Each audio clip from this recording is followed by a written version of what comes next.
करने वाला है क्लास 10th के इंग्लिश बुक के पोइट्री जो है, जिसके चैप्टर का नाम है गॉड मेड द कंट्री। इसके आज हम एक्सप्लेनेशन करने वाले हैं। तो देखिए, गॉड मेड द कंट्री जो इसको लिखा है विलियम कूपर ने, और जिनका जन्म हुआ था 1731 और इनकी जो मृत्यु हुई थी 1800 में। तो विलियम कूपर के बारे में जो है एक ही पॉइंट बनता है जो कि यहाँ पर है, William Cooper may be said to giving in his poem for his taste of poetry of Wordsworth। यहाँ पर जो वर्ड्सवर्थ जो है ना, वर्ड्सवर्थ भी एक क्या था, एक महान कवि थे, ठीक, एक महान कवि थे। तो इसका यहाँ बोल रहा है क्या, विलियम कूपर के बारे में कहा जाता है कि जो इनके जो पोएम जो है वो क्या है, वर्ड्सवर्थ के जो पोएम है, पोइट्री जो है, पोएम है, इससे काफ़ी मेल खाते हैं। यानी कि जो विलियम कूपर का जो पोएम है वो जो है वर्ड्सवर्थ के पोएम की याद दिलाते हैं। ठीक, नेक्स्ट बढ़ते हैं। अब हम जानेंगे गॉड मेड द कंट्री का एक्सप्लेनेशन। तो सबसे पहले हम 5 लाइन को मतलब 5 पैराग्राफ को जान लेते हैं कि इसमें क्या बोला जा रहा है। तो आपका पैराग्राफ है आपका पहला, God made the country and man made the town. इसका मतलब यह है कि भगवान ने गांव को बनाया और इंसानों ने शहर को बनाया। यहाँ कंट्री का मतलब देश नहीं होता है, यहाँ कंट्री का मतलब गांव के बारे में बोला जा रहा है। ठीक, यहाँ कंट्री के बारे में किसके बारे में बोला जा रहा है, गांव के बारे में। तो बोला जा रहा है क्या, भगवान ने गांव को बनाया और इंसानों ने क्या बनाया, शहर को बनाया। What wonder then that health and virtue gifts। तो इसमें फिर हमको आश्चर्य नहीं करना है कि जो हेल्थ एंड वर्च्यू जो है, हेल्थ एंड वर्च्यू का मतलब होता है स्वास्थ्य और सदाचार, जो है गांव वालों को उपहार मिला है, गिफ्ट मिला है, समझे। ठीक, तो इसमें व्हाट वंडर देन, इसमें हमको आश्चर्य नहीं करना चाहिए, समझे। आश्चर्य, फिर क्या आश्चर्य है कि स्वास्थ्य और जो सदाचार है वो गिफ्ट मिला है किसको, गांव वाले को, यानी कि कंट्री को मिला है। ठीक, that can alone make the sweet bitter droughts। तो बोल रहा है क्या, और यही जो है अकेले हमारे बीटर ड्राउट का मतलब होता है कड़वी घूंट को किस में बदल देता है, मिठास में। हेल्थ एंड वर्च्यू जो है हमारी कड़वी घूंट को किस में बदल देता है, मिठास में। ठीक, that's life's hold out to all should most abound. बोल रहा है क्या, सभी के जीवन में जो है, सभी के जीवन में जो है शुड मोस्ट अबाउंड का मतलब हो गया प्रचुर मात्रा में होता है। तो यहाँ प्रचुर मात्रा में हेल्थ एंड वर्च्यू के बारे में बताया गया है। हेल्थ और वर्च्यू जो है वो सभी के जीवन में क्या है, सभी के जीवन में प्रचुर मात्रा में है, मौजूद है। होल्ड्स आउट का मतलब होता है रखना। ठीक, तो सभी के जीवन में क्या है, हेल्थ एंड वर्च्यू प्रचुर मात्रा में है। And least be treated in the field and groves. Field and groves का मतलब होता है खेत और खलिहान। बोल रहा है यहाँ पर, और कम से कम संकट, ट्रीटेंड का मतलब होता है संकट, और कम से कम संकट कहाँ होता है, फील्ड एंड ग्रोव्स में होता है। यानी कि खेतों और खलिहानों में क्या होता है, कम से कम संकट होता है। तो ये रहा आपका 5 पैराग्राफ का एक्सप्लेनेशन। चलिए जानते हैं नेक्स्ट पैराग्राफ के बारे में। तो नेक्स्ट पैराग्राफ है आपका पोजेज ये। यहाँ ये जो है, ये का मतलब होता है यू। क्या होता है, यू। पोजेज ये, पोजेज का मतलब हो गया आपका संपन्न, यानी कि तुम संपन्न हो। देयरफॉर, इसलिए, you who borne about in chariots and sedans. Chariots का मतलब होता है रथ और सीडान्स का मतलब होता है आपका पालकी। बोल रहा है क्या, पोजेज यू, यानी कि तुम क्या हो, संपन्न हो। इसलिए तुम कहाँ जन्म लिए हो, तुम कहाँ जन्म लिए हो, तुम डायरेक्ट जन्म लिए हो कहाँ पर, रथों में और सीडान्स यानी कि पालकी में, रथों में और पालकी में। नो फैटिग, यहाँ फैटिग का मतलब होता है थकान। इसलिए जो है तुमको नहीं पता है, कि तुमको जानकारी नहीं है कि फैटिग क्या होता है, थकान क्या होता है। बट डेट ऑफ आइडलनेस, और ये जो तुमको थकान के बारे में नहीं पता है तो तुम क्या कहलाओगे, आलसी कहलाओगे। क्या हो, ये जो है आलसी के कारण होता है। यानी कि इसमें बोल रहा है कि कभी जो बोल रहा है शहर के बारे में बोल रहा है कि तुम जो है ना कहाँ जन्म लिए हो, रथों पर पालकी पर जन्म लिए, जो कि तुम जो कुछ भी करते हो तो रथ से काम करते हो या फिर पालकी से काम करते हो, इसलिए तुमको थकान नहीं होता है। और ये जो तुम रथ और पालकी का इस्तेमाल कर रहे हो, इससे क्या होता है, तुम्हारा आइडलनेस होता है। क्या मत इसका मतलब आइडलनेस का मतलब हो गया आपका आलसी हो। क्या हो, ये हमको क्या बनाता है, आलसी बनाता है। And taste no skin no sense, taste no sense, इसका मतलब सेंस का मतलब हो गया प्राकृतिक दर्शन, समझे। सेंस का मतलब क्या हो गया, प्राकृतिक दर्शन। तो इन मतलब आलसता के कारण जो है तुम जो है प्राकृतिक दर्शन का टेस्ट यानी कि मजे नहीं ले पाते हो। ठीक, तो बोल रहा है, एक बार फिर से देख लेते हैं। तो पोजेज ये का मतलब क्या हुआ, तुम संपन्न हो, देयरफॉर इसलिए, you borne about in chariots and sedans, इसलिए तुम कहाँ जन्म लिए हो, रथों पर और पालकियों पर, और तुम रथ और पालकी पर चलते हो, इसलिए नो फैटिक, यानी कि इसलिए तुमको जो है थकान महसूस नहीं होता, थकान के बारे में तुम जानते नहीं हो। बट डेट ऑफ आइडलनेस, और ये क्या, ये जो तुम जो चैरियट्स यानी कि रथ और पालकी पर चलते हो, यही कारण, ये जो है आलसता का कारण होता है।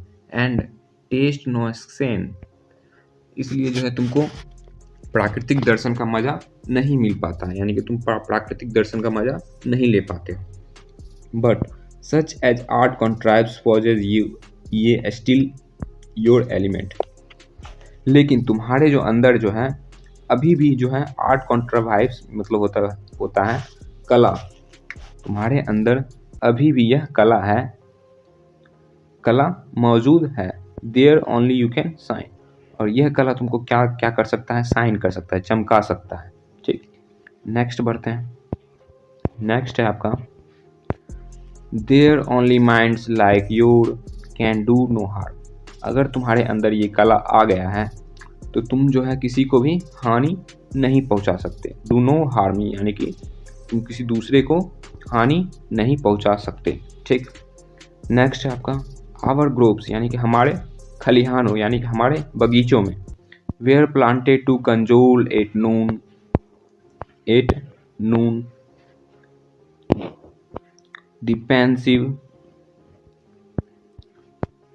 डिपेंसिव वांडरेड इन देयर सेट्स, यानी कि यहाँ बोला जा रहा है आपका कि हमारे हमारे हमारे ग्रोव्स में यानी कि हमारे खलिहानों में पेड़ लगाए गए हैं जो कि दोपहर में पेंसिव वांडरेड का मतलब होता है चिंतित जो क्या राहगीर जो होते हैं, चिंतित वांडरेड का मतलब हो गया राहगीर जो होते हैं, वो हमारे पेड़ों के छायों में जो है दोपहर के समय बैठकर दिलासा लेते हैं। क्या लेते हैं, दिलासा। कंजोल का मतलब क्या होता है, दिलासा। ठीक, बोल रहा है कि हमारे खेतों में जो है पेड़ लगाए गए हैं जिससे क्या होगा, दोपहर में आने वाले जो चिंतित मुसाफिर होंगे उनकी छाया में, शेड्स का मतलब होता है छाया में, बैठकर क्या देते हैं, इसको दिलासा देते हैं। ठीक, अब यहाँ देखिए एक और, अब यहाँ बोला जा रहा है आपका एट ईवी का मतलब हो गया evening, the moon being sliding softly in between the sleeping lips is all the lights they wish, बोल रहा है कि एट ईवी का मतलब क्या हो गया, इवनिंग, यानी कि शाम के वक्त मून बीम यानी कि चंद्रमा की रोशनी, sliding softly in between the sleeping lips, यानी कि सो रहे पत्तियों के बीच से क्या होते हैं, धीरे धीरे नीचे निकलते हैं। ठीक, बोल रहा है कि शाम में जो चंद्रमा की रोशनी है वो पत्तियों के बीच से धीरे धीरे निकलती हैं। Is all the lights they wish, और यही लाइट क्या करते हैं, वो चाहते हैं। गांव के लोग जो हैं मून बीम के लाइट को क्या करते हैं, चाहते हैं। नेक्स्ट बढ़ते हैं। नेक्स्ट है आपका बर्ड्स वार्बलिंग ऑल द म्यूजिक, बोल रहा है कि चिड़िया जो है सारे गाने को क्या करते हैं, चहकाते हैं, यानी कि यहाँ पर जो गांव में जो है गाना कौन गाता है, गाना गाने का कार्य कौन करता है, आपका बर्ड्स करता है। बर्ड्स जो है सारे गाने को क्या करता है, वार्बलिंग का मतलब होता है चहकना। ठीक, तो सारे गाने का काम कौन करता है, बर्ड्स करता है। वी कैन स्पेयर का मतलब होता है बचाना। ठीक, we care we can spare the splendour of your lamps. हमें यानी कि यहाँ बोल रहा है कि स्प्लेंडर का मतलब हो गया आपका वैभव, जो तुम्हारे जो लैंप है, लैंप के जो वैभव है। स्पेयर का मतलब क्या होता है, बचाना या फिर नहीं लेना, ठीक।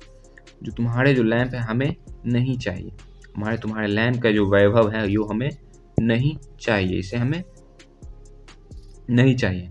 दे but eclipse our software satellite. ये जो तुम्हारे जो लैंप है, यानी कि ये जो तुम्हारे बत्ती है, ये जो तुम्हारे लाइट है, ये क्या कर दिया है, हमारे जो चंद्रमा है, सॉफ्टवेयर सेटेलाइट का मतलब क्या हो गया, हमारे जो चंद्रमा है उस पर इक्लिप्स लगा दिया। इक्लिप्स का मतलब होता है ग्रहण, यानी कि इस पर क्या लगा चुका है, ग्रहण लगा चुका है, ठीक। देखिए शहर में जो होता है बहुत सारे लाइट वेट होते हैं, तो इससे क्या होगा, क्या आप मून का लाइट लेंगे, तो नहीं लेंगे, क्योंकि आप जो है आपके पास लाइट है तो आप लाइट की रोशनी पढ़ेंगे। लेकिन गांव में जो है लाइट और नहीं होता है, जिस कारण वो जो है मून बीम, यानी कि जो हमारे सॉफ्टवेयर सेटेलाइट है, वो जो है उसी से वहाँ के लोग क्या करते हैं, काम करते हैं, ठीक।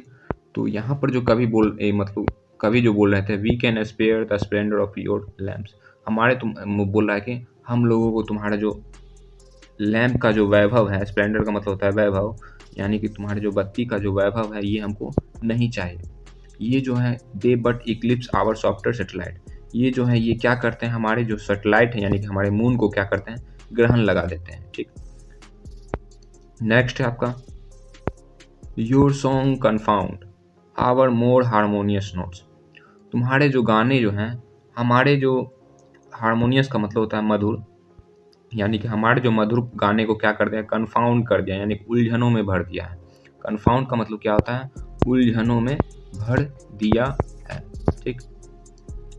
बोला your song confound our harmonious notes, यानी कि तुम्हारे जो गाने जो हैं वो हारमोनियस नोट, यानी कि हमारे जो मधुर जो गाने थे उसको किस में बदल दिया है, कन्फाउंड, यानी कि उलझनों में बदल दिया है। द थ्रस्ट डिपार्ट, यहाँ पर थ्रस्ट जो होता है एक गाने वाला चिड़िया होता है, सिंगिंग बर्ड होता है, क्या होता है, सिंगिंग बर्ड है। थ्रस्ट जो है यहाँ पर क्या है, सिंगिंग बर्ड है। वो क्या हो चुके हैं, डिपार्ट का मतलब होता है भागना या फिर चले जाना। तो यहाँ जो थ्रस्ट जो है वो क्या हो चुके हैं, चले गए हैं तुम्हारे गाने सुनकर। Scared and the offended nightingales is mute, और जो है तुम्हारे गाने सुनकर डर गए हैं, ठीक, डर गए हैं।